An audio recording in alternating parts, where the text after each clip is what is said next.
उपन्यास सम्राट कहा जाता है। ठीक है, ये उपन्यास सम्राट इसलिए कहे जाते हैं कि उन्होंने कई महत्वपूर्ण गबन गोदान गबन कई सारे उपन्यास लिखे थे और कई सारी ऐसी कहानियां भी लिखी थी जो आम जनता से संबंध रखती थी, ग्रामीण जनता से संबंध थी, ग्रामीण अंचल की कहानियां, भारत भूमि से संबंधित कहानियां इन्होंने लिखी। और ग्रामीण जनजीवन जो होता है ना, बहुत दुख भरा होता है, बहुत कष्टों से भरा हुआ होता है। ठीक है, तो उन्होंने उसको इतने अच्छे शब्दों में अपने सारी कहानी और उपन्यासों में उकेरा है, इतने अच्छे शब्दों में व्यक्त किया है कि उसे पढ़ने से ऐसा लगता है कि वो सब कुछ हमारे सामने ही हो रहा है, बीती हुई बात ना हो के बिल्कुल सामने हो रही है। उनकी कहानियां अत्यंत जीवंत होती हैं। हाँ, और देश काल के अनुरूप होती है, मतलब जिस समय का वर्णन वो कर रहे होते हैं वो बिल्कुल समय हमारे सामने आके आंखों के सामने आकर खड़ा हो जाता है। Page number 31, Premchand. हिंदी के उपन्यास सम्राट के नाम से विख्यात मुंशी प्रेमचंद का जन्म 31 जुलाई 1880 1880 को वाराणसी के पास लमही नामक गांव में हुआ था। इनका वास्तविक नाम धनपत राय था। इनका बचपन आर्थिक संकटों में बीता। पिता की मृत्यु के बाद इन्हें प्राइमरी विद्यालय में शिक्षक की नौकरी करनी पड़ी। नौकरी करते करते इन्होंने बीए की परीक्षा उत्तीर्ण की तथा अध्यापक से सब डिप्टी इंस्पेक्टर ऑफ स्कूल्स के पद पर भी पहुंचे। बाद में इन्होंने नौकरी छोड़ दी और स्वतंत्र रूप से साहित्य सृजन में जुट गए। साहित्य सृजन का मतलब है साहित्य की रचना। प्रेमचंद ने हिंदी को अनेक उत्कृष्ट उपन्यास तथा कहानियां दी हैं। इन्होंने लगभग 300 कहानियां लिखी हैं जो मानसरोवर नाम से 8 भागों में संग्रहित हैं। 8 भागों में संग्रहित है, मतलब इतनी सारी कहानियां हैं जो मानसरोवर नाम की 8 पुस्तिकाएं हैं, क्रमशः सारी कहानियां उसमें संग्रहित हैं। इन्होंने कई आदर्शवादी और यथार्थवादी उपन्यास। 8 अक्टूबर 1936 को इनका देहांत हो गया। Clear? Turn the page, page number 32। ठीक है, बड़े घर की बेटी। अब जितनी भी कहानियां साहित्य सागर की किताब में है ना, सबसे लंबी कहानी यही कहानी है।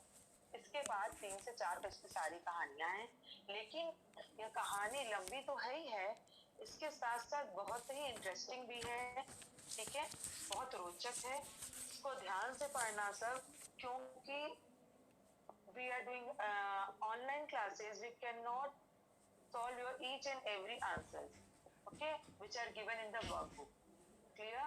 तो कहानी को अच्छे से समझेंगे, उसका भाव समझेंगे, उसका अर्थ समझेंगे, तो तुम लोग जो वर्कबुक में जो तुम लोगों ने जो प्रश्न है तुम लोगों के, उसका उत्तर लिखने में अपने आप सब समर्थ होगे। Clear everyone? और अगर ध्यान से नहीं सुनोगे, नहीं समझोगे, तो तुम्हें लोगों को प्रॉब्लम फेस करनी पड़ेगी। Till class 9, I have dictated the answers. Now you have to write your answer by your own. I'll explain the question, but answers you have to write by yourself. ठीक है? Okay. Beni Madhav Singh Gauripur गांव के जमींदार और नंबरदार थे। उसके पितामह किसी समय, पितामह मतलब दादा, किसी समय बड़े धन धान्य से संपन्न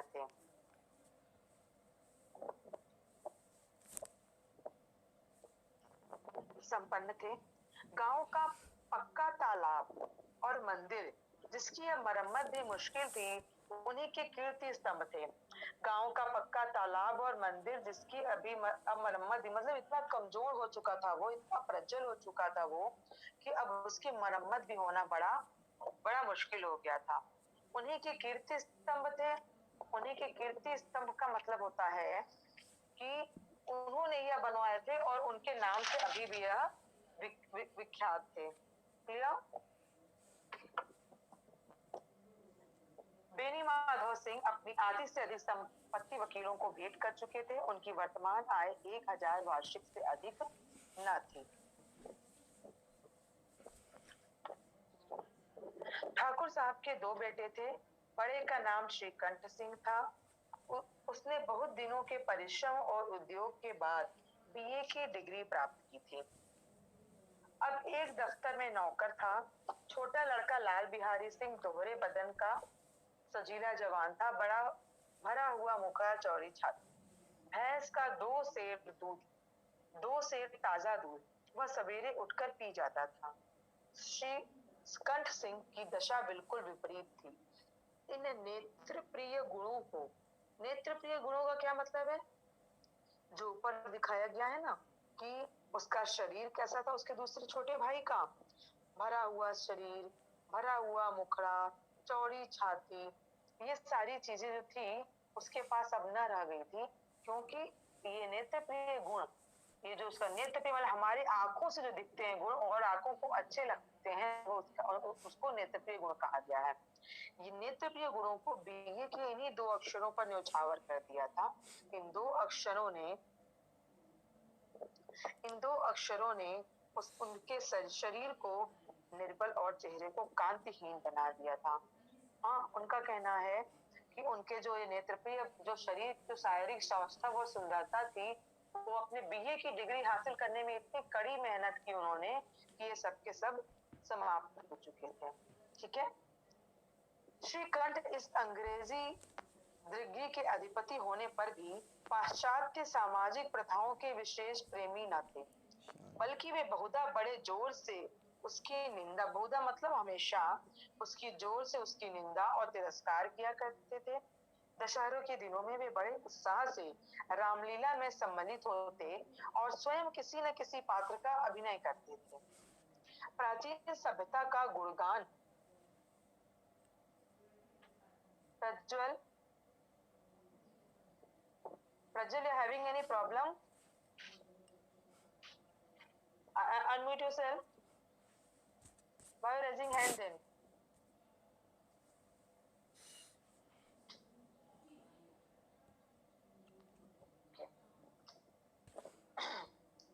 दशहरे के दिनों में वे बड़े उत्साह से रामलीला में सम्मिलित होते और स्वयं किसी न किसी पात्र का अभिनय करते थे। प्राचीन सभ्यता का गुणगान उनकी प्रकृति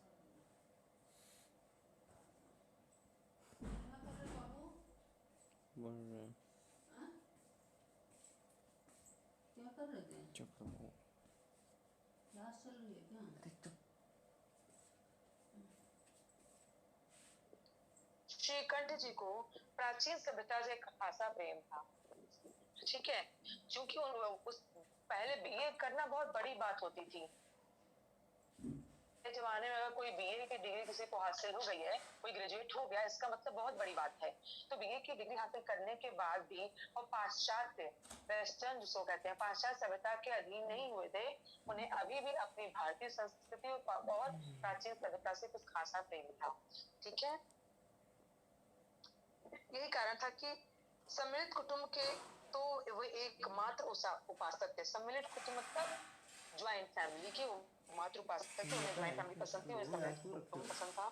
आजकल स्त्रियों को कुटुंब में मिलजुल कर रहने की कोई जो अरुचि है होती है, उसे वह जाति और देश दोनों के लिए हानिकारक समझते थे। यही कारण था कि better to take a pencil and write the meaning of difficult word. Clear? Otherwise आगे जाके तुम लोगों को ही परेशानी होगी। सम्मिलित मतलब, सम्मिलित कुटुंब मतलब सामूहिक परिवार, सम्मिलित सामूहिक कुटुंब परिवार। ठीक है, आजकल स्त्रियों को कुटुंब में मिलजुल कर रहने की जो अरुचि होती है, उसे वह जाति और देश दोनों के लिए हानिकारक समझते थे। यही कारण था कि गांव की ललनाएं उनकी निंदक थी। ललनाएं मतलब स्त्रियां, गांव की स्त्रियां उनकी निंदक थी, मतलब उनकी बुराई करती थी। कोई कोई तो उन्हें अपना शत्रु समझने में भी संकोच न करती। स्वयं उनकी पत्नी को इस विषय में उनसे विरोध था। यह इसलिए नहीं कि उसे अपने सास ससुर देवर या जेठ आदि से घृणा थी, बल्कि उसका विचार था कि यदि बहुत कुछ सहने पर भी परिवार के साथ निर्वाह न हो सके, तो आए दिन के कलह से जीवन को नष्ट करने की अपेक्षा अच्छा है अपनी खिचड़ी अलग पकाई जाए। Underline these words. अपनी खिचड़ी अलग पकाई जाए। Page number 33, top most line, अपनी खिचड़ी अलग पकाई जाए। अंडरलाइन करो। अपनी खिचड़ी अलग पकाना का अर्थ होता है अपनी गृहस्थी को अलग कर लेना, अपना सब कुछ अलग करके शांति पूर्वक रहना। अपनी खिचड़ी अलग का पकाना का मतलब होता है अपनी गृहस्थी को अलग कर लेना, अपने चौकी को अलग कर लेना, अपने किचन को अलग कर लेना। क्लियर? तो उनका कहना था, उनकी पत्नी का श्रीकंठ जी के, कि रोज रोज की किचकिच, रोज रोज की झिक लड़ाई झगड़े से बेहतर है कि अपनी खिचड़ी को अलग पकाया जाए, अर्थात अपना चूल्हा चौका अलग करके शांतिपूर्ण जीवन व्यतीत किया जाए। ओके। आनंदी एक उच्च कुल घर की लड़की थी। आनंदी श्रीकंठ जी की पत्नी का नाम है। आनंदी एक उच्च कुल की लड़की थी। उसके बाप एक छोटी सी रियासत के तालुकेदार थे। तालुकेदार मतलब जमींदार। विशाल भवन, एक हाथी, 3 कुत्ते, झाड़ फानूस मतलब सफाई करने वाले, झाड़ फानूस मतलब सफाई करने वाले, ठीक है, झाड़ फानूस, और रेडी मजिस्ट्रेटी और जो एक प्रतिष्ठित तालुकेदार के योग्य पदार्थ हैं, सभी यहाँ विद्यमान थे। नाम था भूप सिंह। आनंदी के पिता का नाम था भूप सिंह।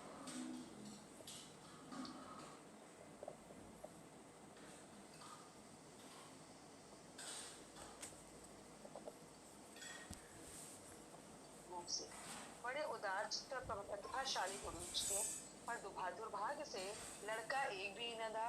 आनंदी चौथी लड़की थी।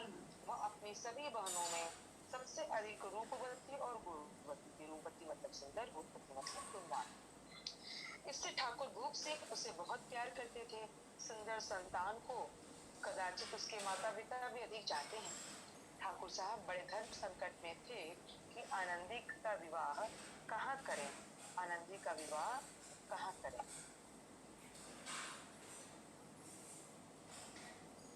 अंकुर, you have any problem? Ayush wants to enter. Okay, wait. Okay, I will not the meeting. Okay, thank you, ma'am.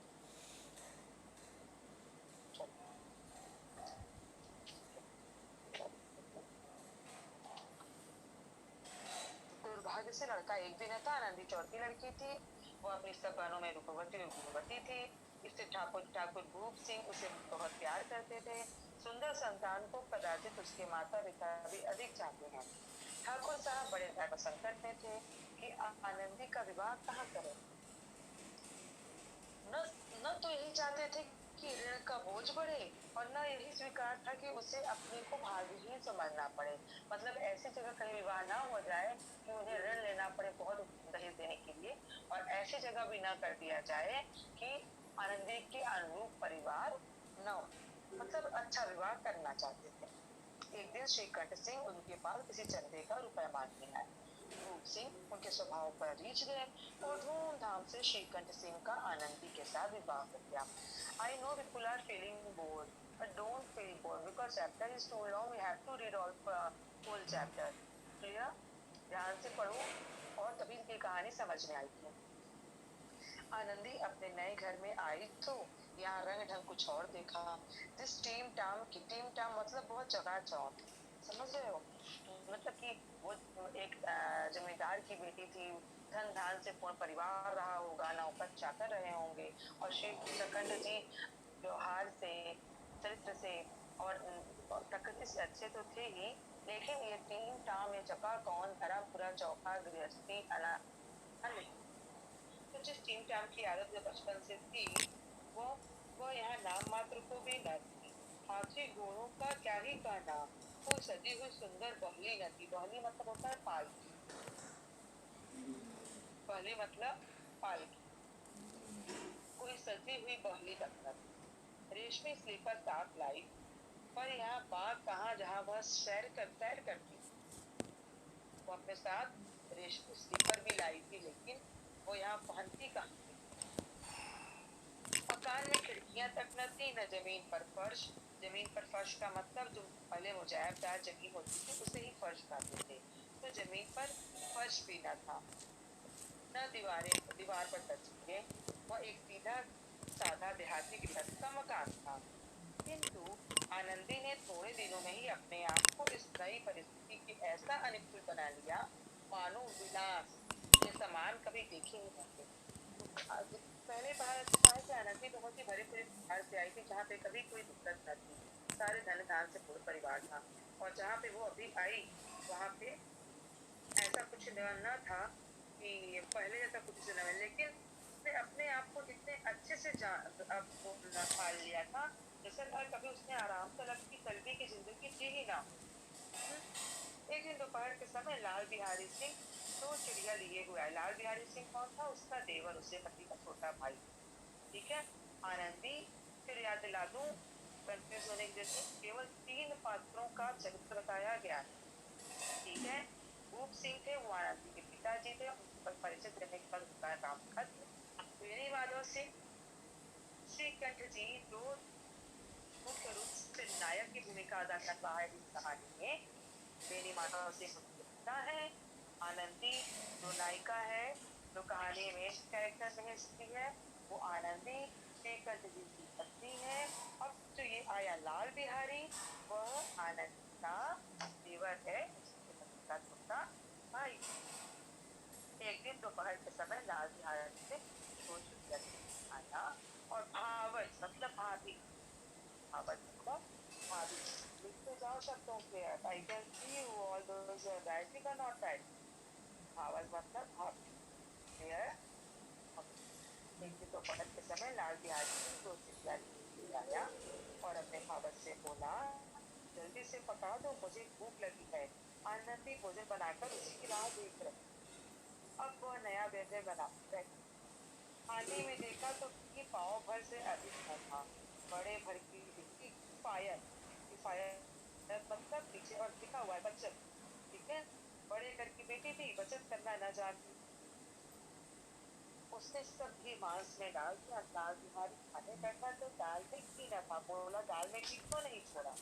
Turn the page, page number 34। Anandi ने कहा कि सब मांस में पड़ गया। लाल बिहारी जोर से बोला, अभी परसों ही आया है, इतनी जल्दी उठ गया? आनंदी ने उत्तर दिया, आज तो कुछ पाव भर रहा होगा, वह सब मैंने मांस में डाल दिया।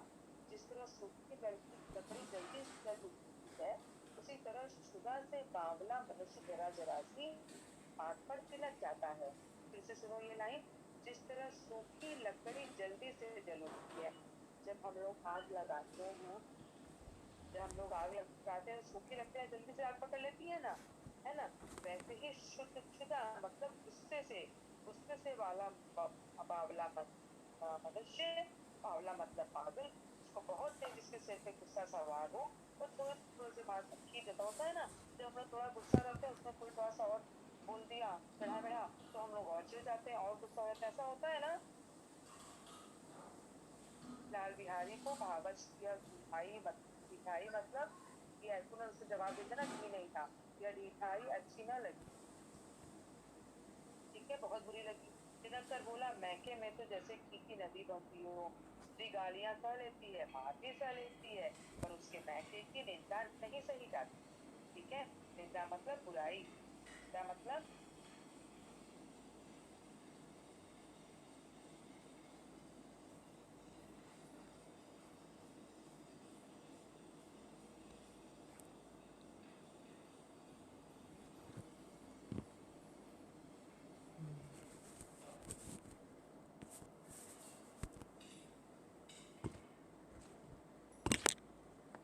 नेटवर्क इशू का बार डिस्कनेक्ट हो जा रही है लाइन, लेकिन परेशान होने की कोई आवश्यकता नहीं है। जैसे ही मैं रिकनेक्ट होगी, I start from same line. Okay. स्त्रियां गालियां सह लेती हैं, मार भी सह लेती हैं, पर मैके की निंदा नहीं सही जाती। निंदा मतलब बुराई। आनंदी मुंह फेंक कर बोली, हाथी मरा भी 9 लाख का, वहाँ इतना घी तो नित्य नाई कहार खा जाते हैं। हाथी मरा भी 9 लाख का। हाथी मरा भी 9 लाख का मतलब कि हाथी इतना कीमती होता है कि मरे हुए हाथी को भी बेच दो तो 9 लाख का होता है। जिसने अपने मायके की तारीफ करके बताया कि मेरे घर में तो बहुत पैसे पास थे, उस समय भी बहुत घी की नदियां बहती। और जितना कि मैंने आज इस बांस में डाला उसका तो मैं नाई कहार मतलब नौकर चाकर आ जाते थे। लाल बिहारी जल गया, थाली उठाकर पटक दी और बोला कि चाहता है जीत की। आनंदी को भी कोई उठा गया, मुंह ला और तो बोली वे होते तो आज इसका मजा चखाए थे। वे होते तो मतलब श्रीकांत जी होते। वह अनपढ़ कुचल से लाल बिहारी से न रहा गया, खड़ाऊ उठाकर आनंदी की ओर दिल जोर से पी और बोला कि गुमान पर खुली हुई हो उसे भी देखूंगा और तुम्हें भी। आनंदी ने हाथ से खड़ाऊ रोकी, सिर बच गया और उंगली में काफी चोट आई। सोच के मारे हवा से हिलते हुए पत्ते की भांति कांपती हुई अपने कमरे में आकर खड़ी हो गई। स्त्री का बल और पुरुषत्व का घमंड होता है। स्त्री का बल और पुरुषत्व का घमंड मतलब स्त्री को अपने बल पर और पुरुषों को अपने बल और पुरुषत्व का घमंड मतलब अपने पति के ऊपर घमंड होता है।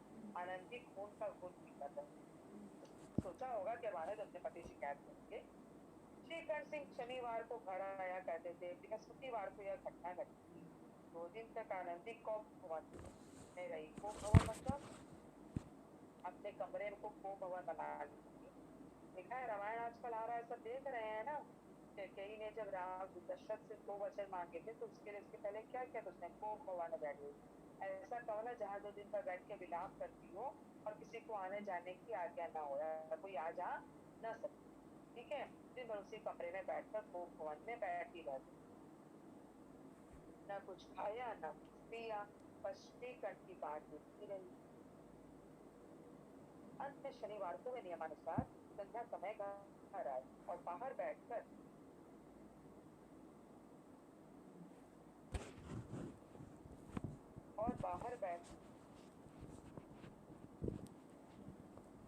दो दिन तक हमारे कुछ खाया।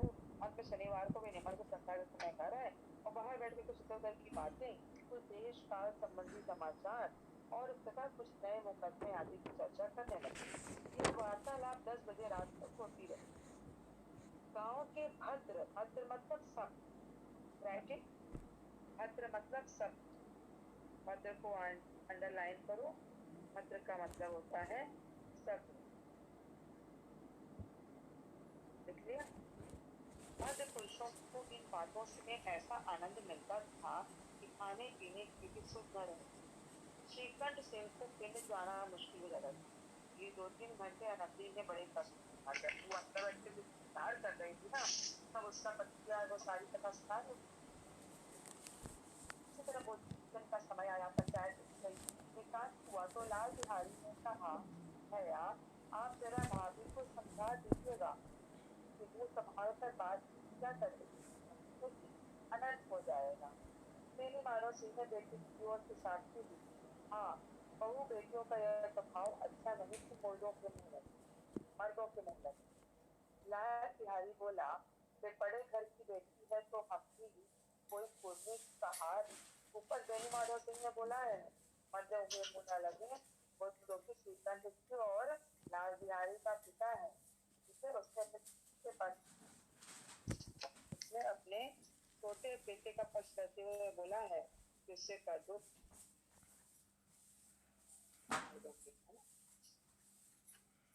लाल बिहारी बोला, वे बड़े घर की बेटी है तो अभी कोई कुर्मी कहार मतलब छोटी जाति, कुर्मी कहार नहीं है। श्रीकंठ चिंतित स्वर में पूछा, आखिर बात क्या हुई? लाल बिहारी ने कहा सुनाया।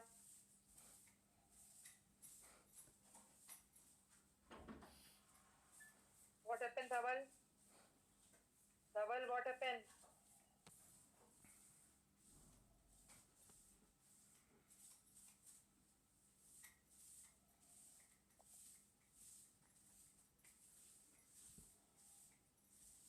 आवाज चली गई।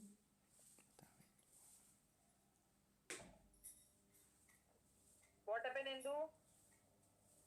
Unmute from your side. हाँ, what happened, Indu? Indu, why are you raising your hand?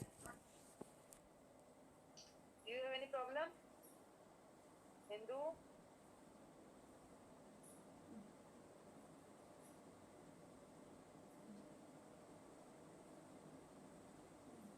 Okay, continue. Shrikant Lal Bihari ने कहा लाल बिहारी ने कहा लाल बिहारी ने कहा कुछ भी नहीं, यूं ही आप उलझ पड़ी मैके के सामने, हम लोगों को कुछ समझते ही नहीं। श्रीकंठ खा पीकर आनंद जी के पास गए। वह भरी बैठी थी, भरी मतलब गुस्से से भरी बैठी थी। ये हजरत भी कुछ सीखे थे। आनंदी ने पूछा, चित्त तो प्रसन्न है? श्रीकंठ बोले, बहुत प्रसन्न है, पर तुमने आजकल क्या घर में यह क्या उपद्रव मचा रखा? उपद्रव मतलब शोर, उत्पात, लड़ाई झगड़ा। आनंदी की त्योरी चढ़ गई मतलब गुस्सा आ गया। जुलाहट के मारे बदन में ज्वाला सी भड़क उठी। बोली, तुमने जिसने तुमसे आग लगाई है उससे पाऊं तो मुंह झुलस। उससे मैं तुझसे ही बोल दिया कि तुमको जिसने आग लगाई है, या मेरे आने के पहले तुमको जिसने कथा सुना दी है, मेरा बस चले तो मैं उसके मुंह झुलस दूं। ठीक है? इतनी गर्म क्यों होती हो, बात तो कहो। पति ने कहा, इतनी गर्म क्यों हो रही हो, बोलो तो क्या बात है? क्या कहूँ, यह मेरे खाते का फेर है। नहीं तो एक गंवार छोकरा जिसको चपरासीगिरी करने का कोई शऊर नहीं है, शऊर मतलब लायक नहीं है, मुझे थप्पड़ों से मार रखकर यूं करता। सब हाल साफ सब तो मालूम हो, मुझे तो कुछ भी नहीं पता। परसों तुम्हारे लाडले भाई ने मुझे मांस पकाने को कहा कि हांडी में पाव भर इससे अधिक न था। वह सब मैंने मांस डाल दिया। जब खाने बैठा तो कहने लगा, दाल में घी क्यों नहीं है? बस इसी पर वह मैं अपने मैके को भी भला मेरे मैके को भी भला बुरा खाने लगा। उससे रहा न गया। मैंने कहा कि वहाँ इतना घी तो नाई का हार खा जाते और किसी को जान भी नहीं पड़ता। बस इतनी सी बात पर गुस्सा न्यायी ने मुझ पर खड़ाऊ फेंक मारी। यदि हाथ से न रोके तो सिर फट जाता। उसी से पूछो, मैंने जो कुछ कहा वह सच है या झूठ? ठीक है? जितनी कहानी घटना उसके संग घटी उसने सब सच अपने पति को बता दी। ठीक है? और यह भी कह दिया कि अपने भाई से पूछो जो मैंने कहा वह सच है या झूठ। श्रीकंठ की आंखें लाल हो गई। बोले, यहाँ तक हो गया वो छोकरे वो छोकरे का साहस। आनंदी श्लोक स्वभावानुसार मतलब नहीं है, तो उसका जो चित्त होता है स्वभाव के अनुसार रोने लगी, क्योंकि आंसू उनकी पलकों पर रहते हैं। श्रीकंठ धैर्यवान और शांत पुरुष थे। श्रीकंठ धैर्यवान और शांत पुरुष थे। So many other raising your hand. I told earlier कि I'll stop my class after the I'll stop my topic after the class. Let me complete this chapter, then afterward I will ask each one of you what problem you have.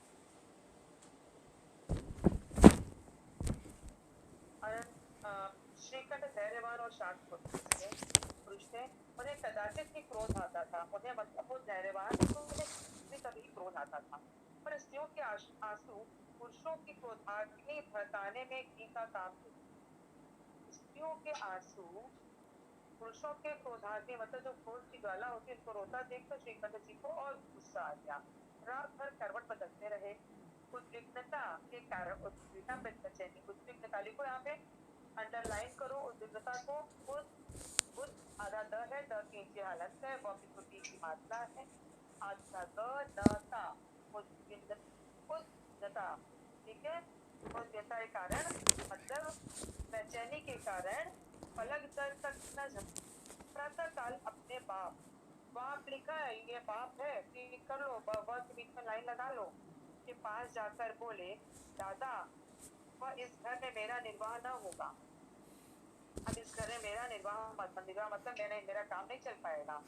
इस तरह की विद्रोहपूर्ण बातें कहने पर श्रीकंठ जी ने कितनी ही बार अपने मित्रों को आड़े हाथ किया था। शुरू में हमने पढ़ा है ना, श्रीकंठ जी सामूहिक परिवार के बहुत ही वो थे, मतलब सामूहिक परिवार ही पसंद करते थे और अपने मित्रों को, अपने आस पड़ोसियों को सम्मिलित कुटुंब का विरोध करने पे या परिवार तोड़ने के नाम पर बहुत डांटा करते थे। लेकिन आज उनके घर की एक परिस्थिति ने उन्हें ऐसी बात कहने पर बेचैन कर दिया, मजबूर कर दिया।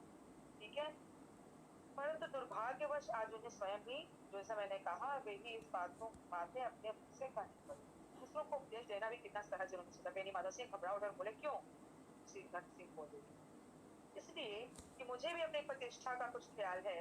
आपके घर में जब अन्याय और हठ का प्रयोग हो रहा है, जिनको बड़ों का आदर सम्मान सम्मान करना चाहिए जो उसने सिर पर चढ़ते हैं। मैं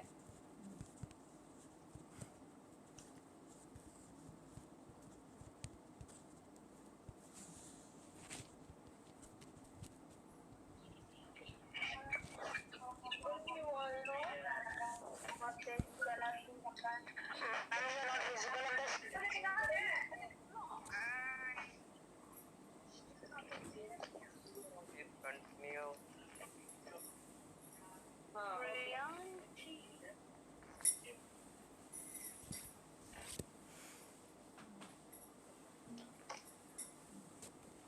श्रीकांत बोले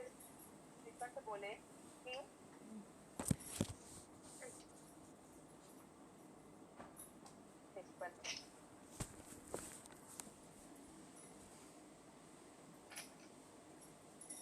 श्रीकांत बोले इसलिए कि मुझे भी अपनी प्रतिष्ठा का कुछ ख्याल है, आपके घर में से हो चुका है। हाँ।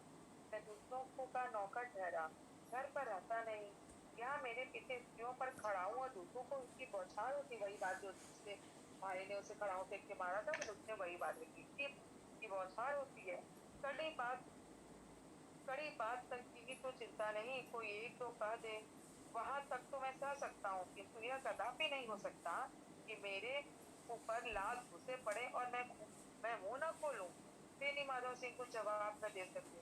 श्रीकांत सिंह सदैव उनका आदर करते थे। उनके ऐसे तेवर देखकर बूढ़ा अवाक रहा। केवल इतना ही बोला, बेटा तुम बुद्धिमान हो, ऐसी बातें करते हो। स्त्रियां इसी तरह घर का नाश कर देती हैं। उनको बहुत सिर चढ़ाना अच्छा नहीं। ने उत्तर दिया, इतना मैं जानता हूँ, आपके आशीर्वाद से मोर को नहीं।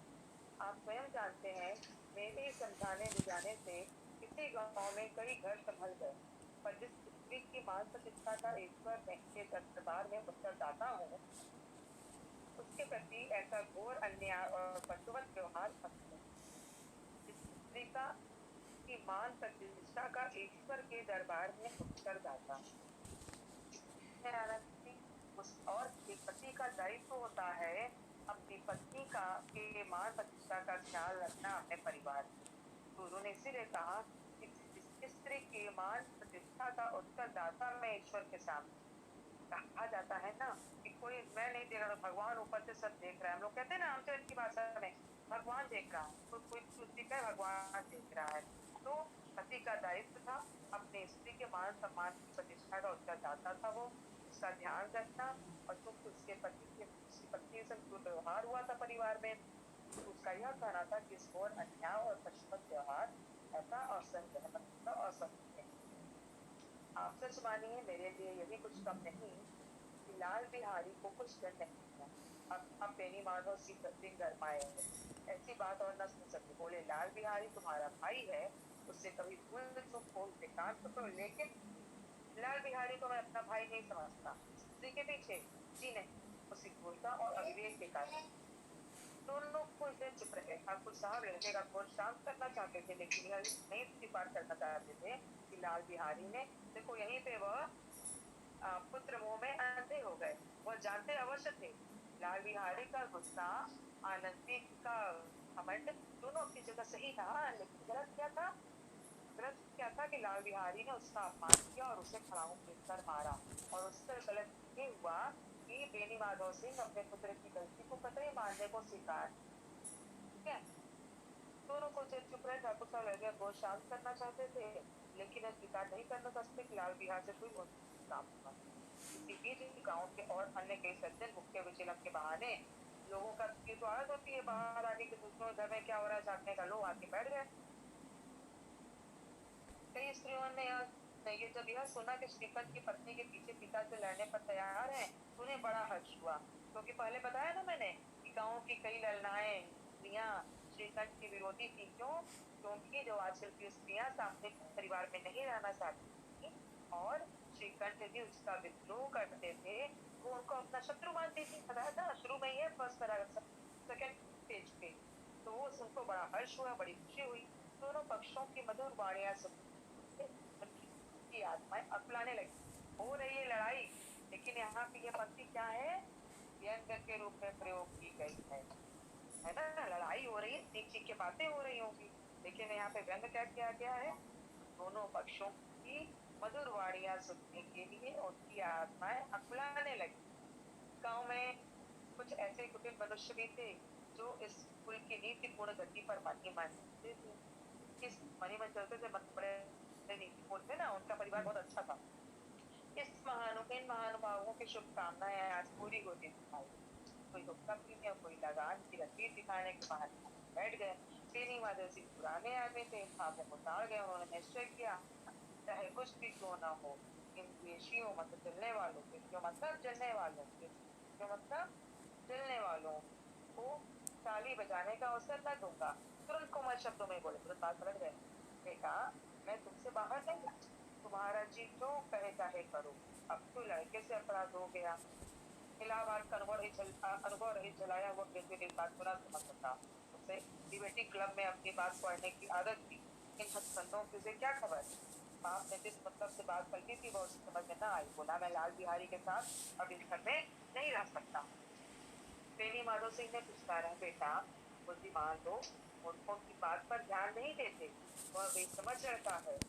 ये तो भूल हुई, तुम बड़े होकर क्षमा कर दो। श्रीकंठ सिंह को आवेश आ गया। बोले, उसकी शिक्षा को मैं कदापि मतलब कभी भी नहीं समझ सकता। या तो वो घर में रहेगा या तो मैं। आपको यदि आपको यदि वह अधिक प्यारा है तो मुझे विदा कीजिए, मैं अपना भार संभाल लूंगा। यदि मुझे रखना चाहते हैं तो उससे कहिए जहाँ चाहे चला जाए, बस यह मेरा अंतिम निश्चय है। लाल बिहारी दरवाजे की चौखट पर चुपचाप खड़ा बड़े भाई की बातें सुन रहा था। वह श्रीकंठ के सामने चारपाई पर बैठ जाए, हुक्का पी ले या खाना पान खा ले, बाप का भी वह लिहाज न करता था। इतना बड़े भाई का श्रीकंठ का भी उस पर हार्दिक स्नेह था। अपने होश में उन्होंने कभी उसे धोखा करना था, मतलब बताया भी नहीं। जब वह इलाहाबाद से आते तो उससे कोई न कोई वस्तु लाते। मुक्तर की जोड़ी उन्होंने बनवा दी। पिछले साल जब उसने अपने जोड़े मतलब दोहरे जवान को नागपंचमी के दिन जंगल में फंसा दिया तो उन्होंने उस पुलकी छोटा थाने में ही जाकर उसे गले लगा लिया। 5 रुपए के पैसे दिखा दिए। ऐसे भाई के मुंह से आहत ऐसी हृदय विदारक बात सुनकर लाल बिहारी को बड़ी ग्लानि, बहुत तकलीफ और फूट फूट कर रोने लगा। इसमें संदेह नहीं कि अपने किए पर पछता रहा था। भाई के आने के एक दिन पहले उसकी साथी लगती थी कि देखो भैया क्या चाहते हैं, मैं उनके सम्मुख कैसे जाऊंगा, उनसे कैसे बोलूंगा, मेरी आंखें और उनके सामने कैसे उठेंगे। उससे समझा था कि भैया उसे बुलाकर समझा देंगे। इस आशा के विपरीत आज तक उन्हें कठोरता के पर मूर्ख था, परंतु उसका मन करता था कि भैया मेरे साथ अन्याय कर रहे हैं। यदि श्रीकंठ उसे अकेले में बुलाकर 2-4 कड़ी बात कर देते, इतना ही नहीं 2-4 तमाचे भी लगा देते तो प्रजापति उसे अपना इतना दुख न होता। पर भाई का यह कहना कि अब मैं इसकी सूरत नहीं देखना चाहता, लाल बिहारी को सहा न गया। वह रोता हुआ घर आया, कोठरी में जाकर कपड़े पहने, आंखें पोंछी, जिससे कोई यह समझे कि वह रो रहा है। बहुत मार्मिक वर्णन है, ध्यान से पढ़ो। इसके उपरांत वो आनंदी के द्वार पर आके बोला, भाभी भैया ने निश्चय किया है कि मेरे साथ इस घर में न रहेंगे। अब वे मेरा मुंह भी नहीं देखना चाहते, इससे मैं चाहता हूँ उन्हें फिर मुंह न दिखाऊंगा। मुझसे जो कुछ अपराध हुआ उसे क्षमा करना। यह कहते कहते लाल बिहारी का गला भर आया, जिसमें लाल बिहारी सुलझाए आनंदी के द्वार पर खड़ा था।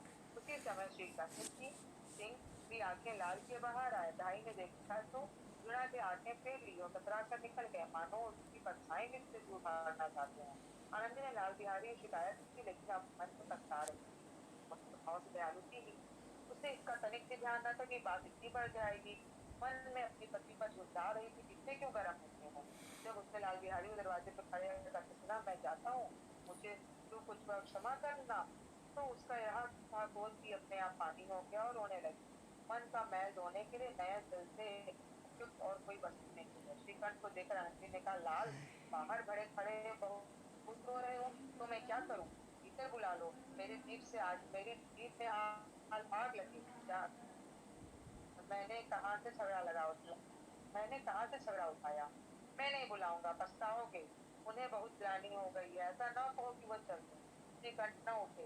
इतने में लाल बिहारी ने कहा, भाभी भैया से मेरा प्रणाम कर दो, वे मेरा मुंह नहीं देखना चाहते, इसलिए मैं अपना मुंह उन्हें न दिखाऊंगा। लाल बिहारी इतना कहकर लौट पड़ा और शीघ्रता दरवाजे के बढ़ा। अंत में आनंदी कमरे से निकली और हाथ पकड़ लिया। लाल बिहारी ने पीछे मुड़कर देखा और आंखों से आंसू भरकर बोला, मुझे जाने दो। कहाँ जा रहे कहाँ जा रहे हो? जहाँ कोई मुझे जहाँ कोई मेरा मुंह न देखे। मैं तुम लोगों के साथ रहने योग्य नहीं। तुम्हें मेरी सौगंध, अब एक पग भी आगे, भाभी कह रही है, तुम्हें मेरी सौगंध, एक पग भी आगे न बढ़ना। जब तक मुझे यह न मालूम हो जाए कि काया का मन मेरी तरह से साफ हो गया है, तब तक मैं इस पर कदापि न रहूंगा। श्रीकंठ जी का हृदय भी पिघला। उन्होंने बाहर आकर लाल बिहारी को गले से लगा लिया। दोनों भाई फूट कर खूब रोए। लाल बिहारी बच्चे हुए कहा, अब कभी मत कहिएगा तुम्हारा मुंह न देखूंगा। इसके सिवा आप जो भी दंड देंगे मैं सहर्ष खुशी से स्वीकार करूंगा। श्रीकंठ ने कांपते हुए सर ने कहा, लल्लू इन बातों को बिल्कुल भूल जाओ। ईश्वर चाहेगा तो फिर ऐसा होता ना आएगा। बेनी माधव जी बाहर से आ रहे थे। दोनों भाइयों को गले मिलते देखकर आनंद से दुखित हो गए और बोल उठे, बड़े घर की बेटियां ऐसी ही होती हैं, बिगड़ता हुआ काम बना रहती। गाँव में जिसने यह वृत्तांत सुना, उसी ने इन शब्दों में आनंदी की गाथा को सराहा। बड़े घर की बेटियां ऐसी हैं।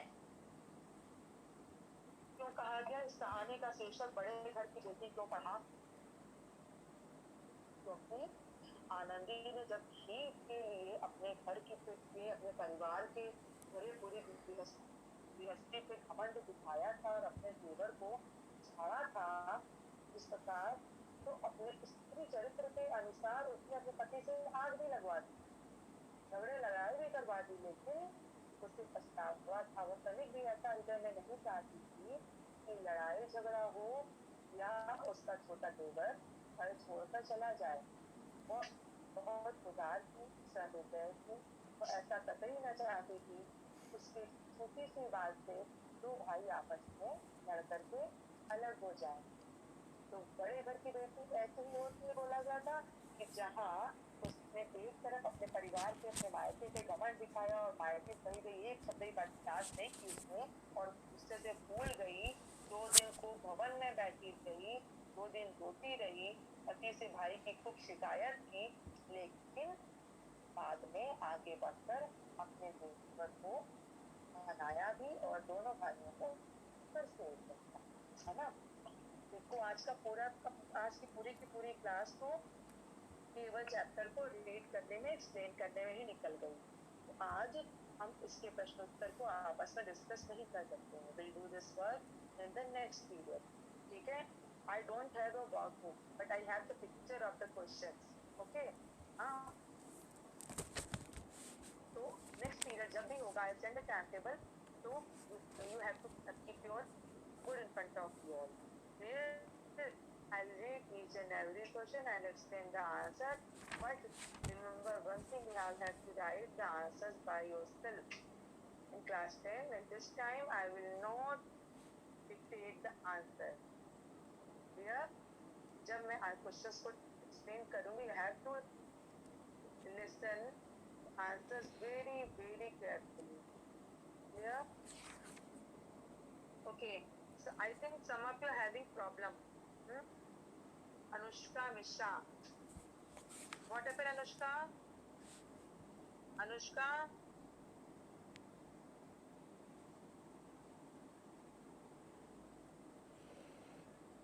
Anushka, unmute yourself.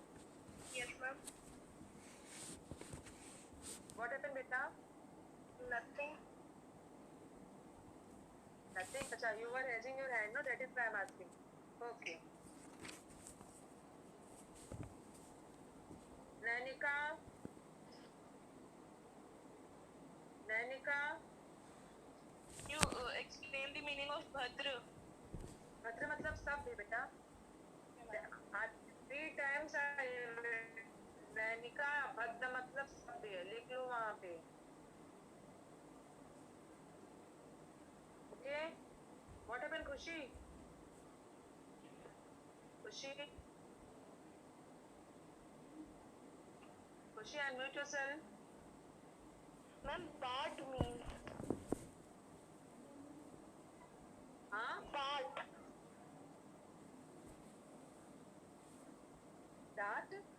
Bart, ma'am, Bart. Ma'am, it is written on page 34, last second line, second word. Page number 34. Yes, ma'am.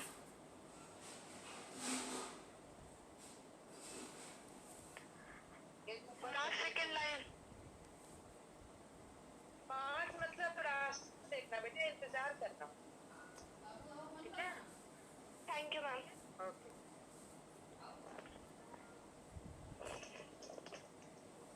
Okay. Now listen everyone. Try to do all these questions of workbook by yourself. If you will face any problem, you can ask me on the WhatsApp also. Clear? Okay. खाओ पियो, घर पे रहो, आराम करो, लेकिन पढ़ाई भी करते रहो, because this time you have to give class 10th exam, board exam. Paper pattern will be the same which you have given in half yearly and final. Same paper pattern will be there. Clear? ठीक है? तो जाओ अब आराम करो. You have to attend. Okay. Manu, I will add. Okay. ठीक है? बाकी कोई भी दिक्कत होगा, you can ask me in any time. Clear? Okay. Bye bye everyone.